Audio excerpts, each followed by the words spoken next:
Ito po yung gawa sa invento na na poso po.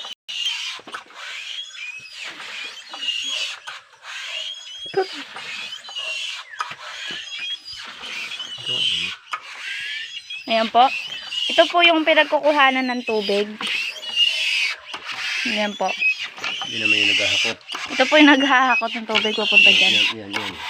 Tapos kinukuha naman po nito at iaano doon. Tapos yun po yung papunta dito po.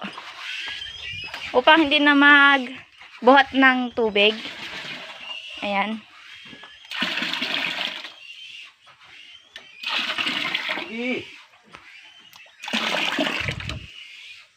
Bumbahi! Ayan po.